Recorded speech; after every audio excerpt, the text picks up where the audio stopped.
Assalamualaikum warahmatullahi wabarakatuh. Kami dari kelompok 11 akan melaksanakan tugas pendidikan Pancasila mengenai mewawancarai beberapa mahasiswa. Mengambil jaket ya? Sebelumnya, ingin memperkenalkan diri. Nama saya Najib Muhammad Badillah. Nama saya Amalika Putri. Nama saya Musika Putri. Saya Firsa Novia. Selamat menonton. Bukan? Mohon maaf, izin mengganggu waktu di sini. Siap. Jadi saya di sini ada satu tugas yang mana tugas tersebut disuruh untuk mewawancarai mengenai hal pendidikan. Apa yang akan diketahui pendidikan di Indonesia pada saat ini? Sebenarnya saya kurang tahu ya tentang makna pendidikan itu apa. Karena jika melihat makna pendidikan itu kita masih terfokus bahwa pendidikan itu hanya sekolah dan sekolah. Tapi kan hakikatnya bukan seperti itu, bahwasanya kehidupan itu adalah pendidikan. Jadi pendidikan itu education long, ya pendidikan sepanjang hayat lah. Nah itu adalah makna secara umum pendidikan. Lalu bagaimana kondisi pendidikan sekarang di Indonesia? Apakah baik atau tidak, kan seperti itu pertanyaannya.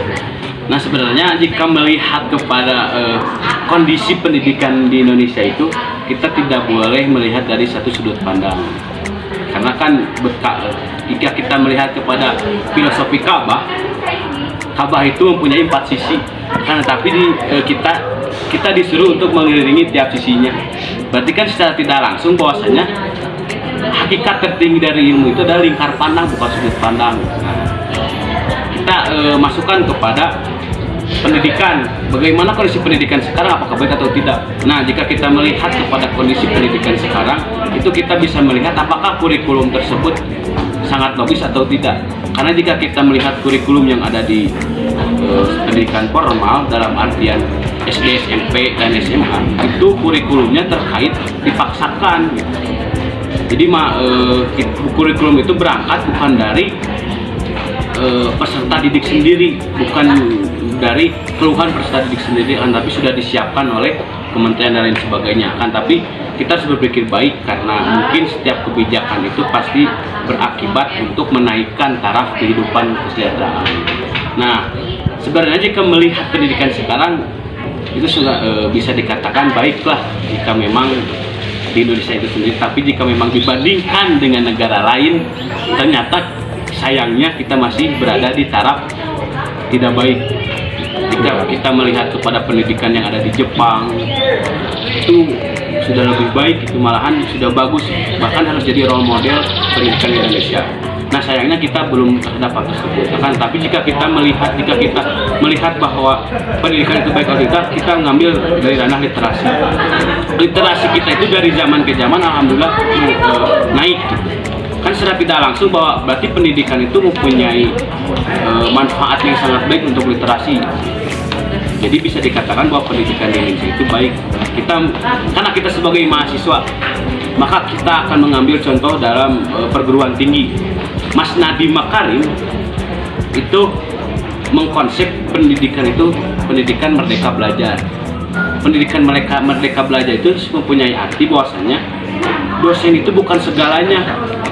Dosen itu bukan salah satu sumber belajar, kan tapi banyak sumber belajar yang lain, ada perpustakaan, buku dan lain sebagainya. Nah sayangnya mahasiswa sekarang itu lebih terpaku kepada dosen gitu.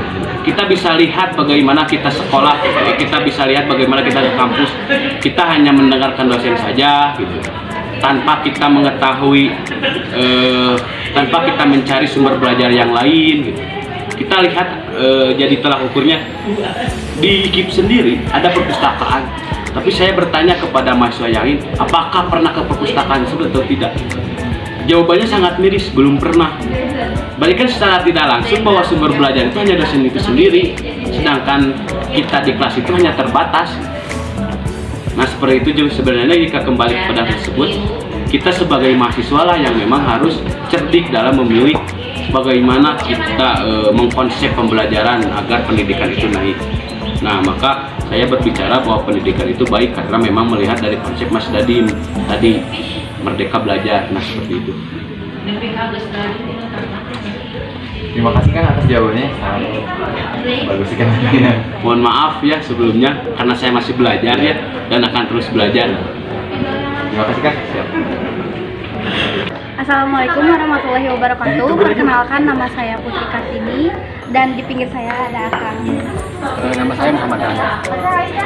Saya di sini ingin mewawancarai Akang Rangga tentang perundungan dalam kelas.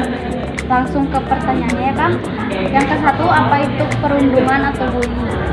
Kalau yang saya tahu, bullying itu suatu perilaku penindasan terhadap satu orang atau satu objek yang dilakukan secara terus-menerus. Yang kedua, apa penyebab terjadinya perilaku bullying? Nah, untuk penyebab sendiri yang saya tahu itu kenapa bisa terjadi ya? Mungkin satu hal yang saya selalu ingat itu perbedaan antara budaya ataupun ras, sehingga terjadilah suatu suatu individu merasa tidak menerima dengan kenyataan tersebut. Oke, langsung yang ketiga, bagaimana perasaan Akang ketika melihat orang yang dibully? Kalau untuk saya sendiri, yang pastilah merasa miris. Tapi suatu hal yang saya ingin lakukan ketika saya melihat orang yang dibully itu, saya selalu ambis untuk mendukung si korban tersebut. Jika Akang korban bullying, bagaimana cara Akang menghadapi bully tersebut? Kalau itu sendiri, kita tahu yang namanya mental health ya. Jadi mengembalikan mental dan lebih meningkatkan kepercayaan diri. Terus yang terakhir ya, bagaimana cara mengatasi yang tepat terhadap perundungan? Nah, untuk cara mengatasi pasti banyak lah gitu. Cuman yang saya tahu itu dengan cara mendukung, merangkul, dan juga menemani si korban tersebut dalam pemulihan mentalnya atau pemulihan kepercayaan dirinya. Terima kasih Akang atas waktunya. Assalamualaikum warahmatullahi wabarakatuh. Iya, jadi di sini saya akan mewawancarai bersama Kang. Saya Alda Patridia dari Prodi Pendidikan Masyarakat angkatan 2021. Kita di sini akan mewawancarai tentang kesehatan dalam lingkungan kampus ya kan? Boleh minta waktunya sebentar? Boleh. Iya. Untuk pertanyaan yang pertama nih Kak, bisa jelaskan nggak sih bagaimana keadaan lingkungan di kampus ini menurut Akang? Iya, berdasarkan argumen saya gitu ya. Iya. Kalau yang saya lihat, lingkungan kampus ini sudah cukup rapi dan bersih gitu kan. Dari tiga aspek, pertama dari segi kebersihannya, yang kedua dari segi kesehatan mahasiswanya, kemudian yang ketiga dari segi sarana dan prasarananya sudah cukup baik. Namun ada beberapa hal yang kurang kondusif gitu kan, seperti beberapa mahasiswa, tidak semua ya, beberapa mahasiswa ada yang tidak menjaga kebersihan lingkungan, membuang sampah sembarangan. Kadang ada yang sudah memakai satu kelas, kemudian kelas tersebut tidak dibersihkan kembali seperti keadaannya semula. Ada yang datang pada saat keadaan bersih, namun pada saat meninggalkan kelas, kelasnya dibiarkan kotor. Gitu sih Kak. Terus? Jadi di sini saya akan menurut Akang, apa permasalahan lingkungan kampus yang sering Akang temui? Masalah kampus yang paling sering ditemui. Ini sih kalau misalkan yang paling sering ditemuin mah botol plastik di mana-mana gitu kan. Kan gini loh, nggak susah kalau misalkan mahasiswa bawa minum dari rumah gitu kan. Kok air minum sama aja gitu. Botol-botol plastik yang gede isinya air putih juga kan.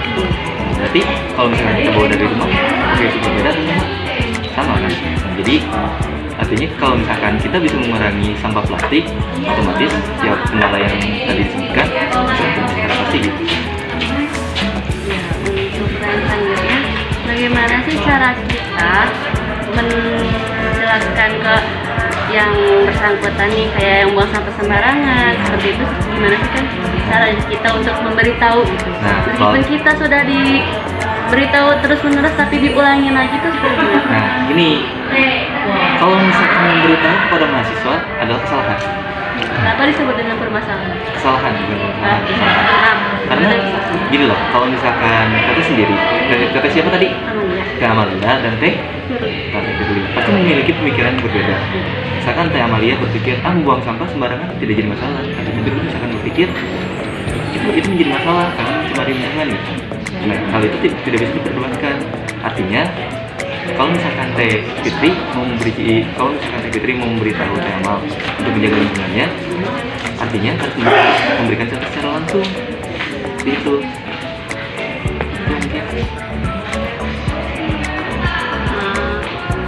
Pertanyaan lagi,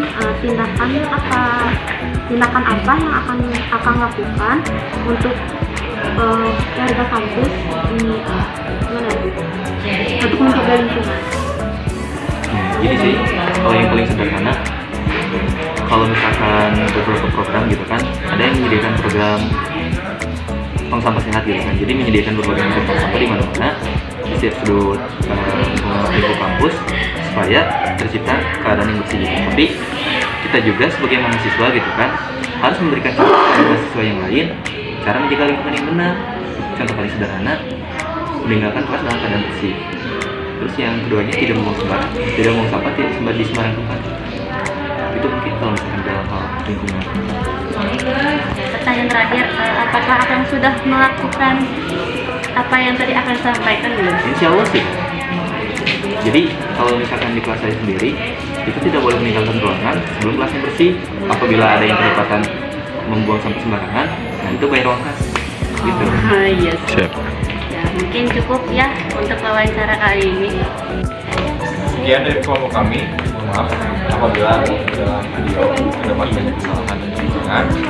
Sekian dulu, salam. Assalamualaikum Warahmatullahi wabarakatuh.